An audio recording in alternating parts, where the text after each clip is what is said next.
Hello दोस्तों, हम सभी आज जो इस बोर्ड के पीछे जो लिखा गया है वो फर्स्ट वर्ल्ड वार की घटना को समझने जा रहे हैं। तो फर्स्ट वर्ल्ड वार की जो घटना है वह किस पर आधारित था और इसका इम्पैक्ट कहाँ कहाँ किस किस तरह से रहा उसके बारे में हम लोग समझने जा रहे हैं। आखिर यह वर्ल्ड वार जो है वह हुआ क्यों था और कहाँ कहाँ हुआ था और किस किस रीजन में हुआ था उसके बारे में हम लोग आज समझने जा रहे हैं। यह वर्ल्ड वार एक वार नहीं था, यह एक विभीषिका थी। विभीषिका कहने का अर्थ यही है कि यह ऐसी विभीषिका थी जिसमें करोड़ों लोगों की जाने गई थी, लेकिन यह कुछ जो देश है जिसके वजह से इस वार को शुरू किया गया था। लेकिन उस वार को शुरू करने का एक मेन वजह क्या था उसके बारे में हम लोग समझने वाले हैं। पीछे आप लोगों को एक मैप बनाया हुआ दिख रहा होगा। इसमें दो तरह के ग्रुप बनाए गए हैं, एक जो लाइनिंग वाले ग्रुप है, एक बिना लाइनिंग का ग्रुप है। लेकिन यह लाइनिंग वाले ग्रुप क्या है और बिना लाइनिंग का ग्रुप है क्या, इसके बारे में हम समझना चाहेंगे। यह जो लाइनिंग वाले ग्रुप है एक सेंट्रल पावर का ग्रुप है और एक अलायंस पावर का ग्रुप है।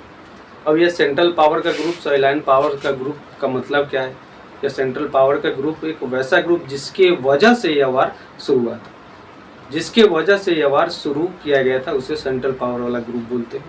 और अलायंस वाला जो अपोजिशन में जो ग्रुप काम कर रहा था, जिसका एक गुट बन गया था, एक यूनिटी बन गई थी और वह यूनिटी पूरे वार के लिए जिम्मेदार था। आप लोग समझे कि इसमें कौन कौन से ग्रुप था जो एक यूनिटी को दिखा रहा था। जैसे कि सेंट्रल ग्रुप में जर्मनी है, ऑस्ट्रिया है और ऑटोमन साम्राज्य। ऑटोमन साम्राज्य कहने का मतलब उस समय का जो ऑटोमन साम्राज्य था, आज का जो है तुर्की जो कह सकते हैं, वह इस ग्रुप में शामिल है। उस समय का ऑटोमन साम्राज्य जो इस ग्रुप के लिए जिम्मेदार था। ऑटोमन साम्राज्य उस समय का बहुत बड़े साम्राज्य के रूप था, एक छोटा सा तुर्की जैसा देश नहीं, उसमें कहा जाए तो 5-7 देश का एक समूह था और इस तरह से करके वो ऑटोमन साम्राज्य बनता था। ये ऑटोमन साम्राज्य के बीच जो विवाद होने का एक वजह बताया जाता है कि रसिया और बीच का जो बाल्टिक देश है उसके साथ काजी कन्फ्लिक्ट था, क्योंकि उससे ट्रेडिंग में दिक्कत होता था। क्योंकि एक देश दूसरे देश के कनेक्शन के बीच का जो रास्ता था वो ट्रेडिंग के लिए जाना जाता था और रसिया को अपने जहाज को ले जाने में परेशानी होती थी, तो उसके साथ ही ऑटोमन साम्राज्य के साथ भिड़ जाता था। तो मेन वजह जो कि ऑटोमन के साथ रसिया का भिड़ाव का एक यही वजह था। लेकिन यह जो वार है एक सिर्फ सिंगल देश की वजह से नहीं हो सकता, क्योंकि कोई भी वार हो उसके लिए एक कारण तो जिम्मेदार हो नहीं सकता, उसके लिए अनेकों कारण जिम्मेदार होंगे, जिसका किसी एक देश को जिम्मेदार ठहराना शायद ठीक नहीं हो। इसीलिए हम लोग किसी एक देश के बारे में नहीं पढ़ेंगे, क्योंकि पूरे वार है, पूरे वर्ल्ड का वार है, तो अलग अलग देश इसके लिए जिम्मेदार होगा और उसके बारे में हम लोग समझ लेते हैं। इसमें दो देश आपको दिख रहा होगा, एक जर्मनी और एक नीचे फ्रांस दिख रहा होगा। इस तरह से एक जर्मनी है, एक फ्रांस है, और बीच वाले एरिया जो है, जो यहाँ दिख रहा है बीच वाला, वह रून और राइन रिवर वाला एरिया है। यह रून और राइन रिवर वाला एरिया कुछ ज़्यादा हाईलाइट हम क्यों किए हैं, इसका एक वजह यही है कि यही रून राइन रिवर वाला एरिया है जो दो देशों के बीच के कन्फ्लिक्ट को बढ़ा देता है। जैसे कि मान लीजिए आज भारत और पाकिस्तान के बीच का जो विवाद का एरिया है वो जम्मू कश्मीर है। आज जम्मू कश्मीर का मामला सॉल्व हो जाए तो भारत और पाकिस्तान का जो मामला है शायद सॉल्व हो जाएगा, इस तरह से करके। इसमें क्या है कि रूस जो रून राइन जो एरिया है वो जर्मनी और फ्रांस के बीच का एरिया था, जो कि बहुत ज़्यादा मिनरल के लिए जाना जाता था और दोनों देश इसी के लिए कहा जाए कि लड़ा करते थे। बताया जाता है कि जो फ्रांस का जो एरिया है, जो फ्रांस का एरिया रून राइन वाला एरिया है, उस एरिया को जर्मनी जब अपने साम्राज्यवादी नीति के लिए जाना जाता था और साम्राज्य का जब विस्तार कर रहा था, तो फ्रांस के रून राइन वाले एरिया को कब्जा कर लेता है, क्योंकि उसके पास बहुत बड़ी सेना थी जिसके बल पर वह फ्रांस को हरा देता है और वह कब्जा कर लेता है। कब्जा करने के बाद कहा जाए कि कहीं न कहीं फ्रांस को यह खटकता था कि जो एरिया मेरा है वह एरिया किसी दूसरे के हाथ में चला गया, किस तरह से करके कहा जाए कि वह एरिया हमारे पास आ जाए, और उसके लिए जो फ्रांस है एक अलग अलग ग्रुप बनाना शुरू कर देता है। यह जो बात है कहीं ना कहीं जर्मनी को भी खटक रहा था, इसके वजह से यह एक ग्रुप बनाता है 1882 में, जिसका नाम ट्रिपल अलायंस पड़ता है। वो ट्रिपल अलायंस में कौन कौन से ग्रुप शामिल होते हैं? जर्मनी, ऑस्ट्रिया और इटली शामिल होता है। और इस अलायंस का एक ही जो कि कहा जाए कि मुद्दा रहता है कि यदि हम तीनों देश पर कोई बाहरी देश का अटैक होता है तो हम तीनों उससे मिल करके मारेंगे, ऐसा ये लोग अलायंस बनाते हैं। और जिस अलायंस का यह मेन पर्पस हो जाता है कि कोई भी बाहरी देश हम तीनों में से किसी एक पर यदि अटैक करता है तो हम तीनों मिल करके उसे काजे अटैक करेंगे और उसे जीत लेंगे। इस तरह से करके यह अलायंस बना लेता है, जो कि जर्मनी, ऑस्ट्रिया और इटली रहता है इस देश के बीच में। आगे जो है यह देश जर्मनी और फ्रांस के बीच का मामला था, और यह मामला किस तरह से करके अदर देशों में चला जाता है उसका और रीजन है। इसके बीच का एक और रीजन है जो कि इसमें ब्रिटेन क्यों आया, अमेरिका क्यों आ गया, रसिया क्यों आ गया, ये सब देशों का कुछ न कुछ पर्सनल रीजन है जिसके वजह से यह सब इसमें भाग लेते हैं।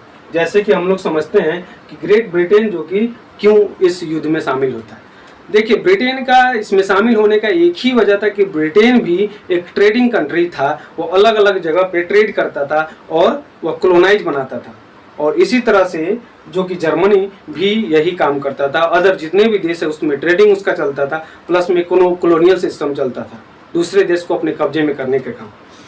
यह जो जर्मनी और ब्रिटेन का जो कन्फ्लिक्ट, जहां एक जगह इन लोगों का ट्रेडिंग जहां चलेगा वहां पर दोनों देश के बीच का विवाद काजी बढ़ जाता था, क्योंकि दोनों को ट्रेड करना है, दोनों को अपना सामान बेचना है, जिसकी वजह से दोनों देश एक दूसरे के साथ भिड़ जाते थे और आए दिन काजी दोनों के साथ कन्फ्लिक्ट होता रहता था। अब जब ग्रेट ब्रिटेन का जो जर्मनी के साथ जो यह मुद्दा है, क्योंकि जर्मनी यदि फ्रांस के साथ मिल जाता है, तो फ्रांस जो है ग्रेट ब्रिटेन के साथ एक अलायंस बना लेता है। अलायंस बनाने के बाद इसका एक मुद्दा है कि यदि हम पे कोई दूसरा देश अटैक करता है तो हम भी कहा जाए कि मिल करके उसे अटैक करेंगे। इस तरह से करके यह ब्रिटेन भी उसमें शामिल होता है। लेकिन ब्रिटेन का एक पर्सनल रीजन जर्मनी के साथ इसलिए रहता है क्योंकि ट्रेडिंग में या जो कॉलोनियल सिस्टम है उसमें जर्मनी अपना टांग अड़ा देता था। जहाँ कहीं भी ब्रिटेन ट्रेडिंग करता था वहाँ पर जर्मनी जो कि उसे रोकने की कोशिश करता था, नहीं तो वहाँ जाकर उसे किसी न किसी तरह से डिस्टर्ब करता था। तो यही रीजन है जो कि ब्रिटेन का जर्मनी के अगेंस्ट में आ जाना।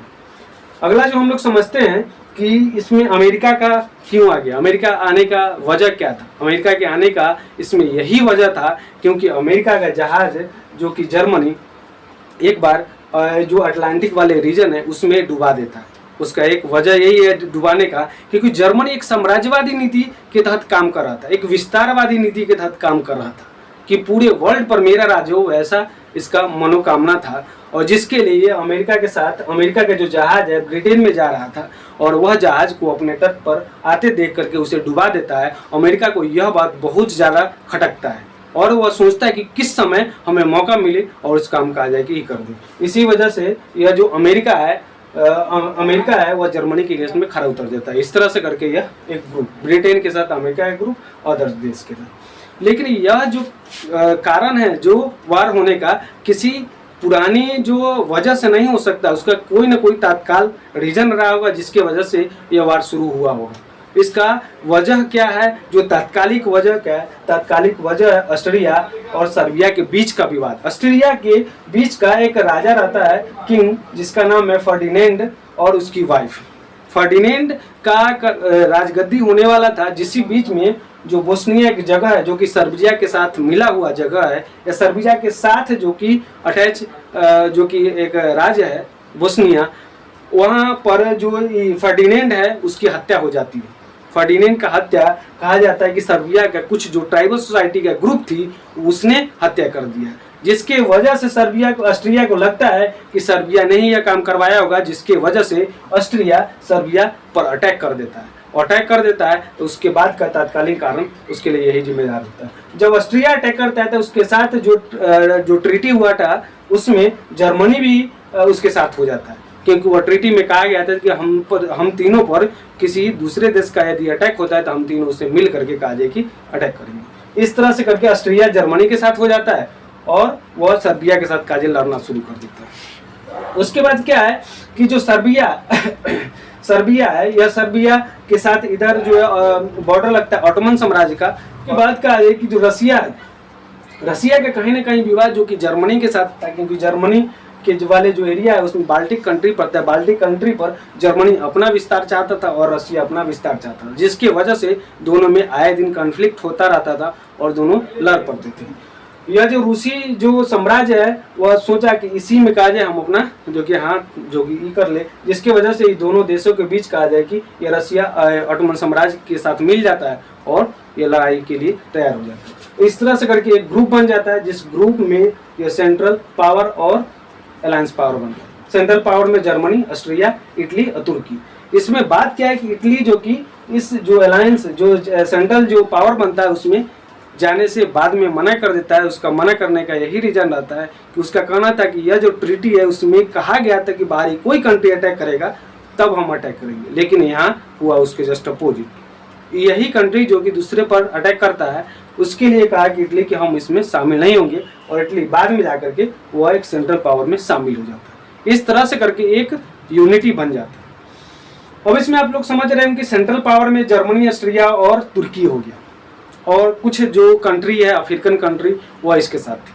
बाद बाकी कहा जाए कि जितने भी कंट्री है सब अलायंस पावर के साथ शामिल थी। अलायंस पावर में जैसे मान लीजिए कि इंडिया उस समय जो कि ब्रिटेन के कॉलोनियल में था, तो हम कहेंगे कि इनडायरेक्ट वे में इंडिया भी ब्रिटेन के साथ मिला हुआ है। और वाकई में ऐसा हुआ भी, क्योंकि उस जो वार था उसमें इंडिया का जो सैनिक है वो लाखों सैनिक उसमें भाग लिए थे, और इस तरह से कहा जाता है कि लाखों सैनिक जो कि ब्रिटेन के सेना के रूप में काम किए थे। उसमें यह भी बात बताया जाता है कि जो ब्रिटेन का जितना सेना था उससे 1000 गुना या उससे हजारों सेना ज़्यादा जो कि भारतीय सैनिक थे। इस तरह से करके कहा जाए कि जो कि इंडियन सैनिक उसमें हेल्प करता है। आगे इसमें जो अलायंस में आगे इस अलायंस में और भी कंट्री शामिल होते हैं, जैसे कि जापान का कुछ पर्सनल जो कि मामला रहता है, जो कि बॉर्डर जो कि ऑटोमन साम्राज्य के साथ, तो इसीलिए वो यूएसए और इसके साथ मिल जाता है, और इस तरह से करके यह बहुत बड़े कहा जाए कि एक ग्रुप बन जाता है। और ग्रुप बन जाता है, आप इसके समूह के अनुसार देख सकते हैं कि कितना कहा जाए कि इस जो अलायंस ग्रुप है उसमें कंट्री की जो संख्या है वह ज़्यादा है और सेंट्रल जो ग्रुप है उसमें कम है।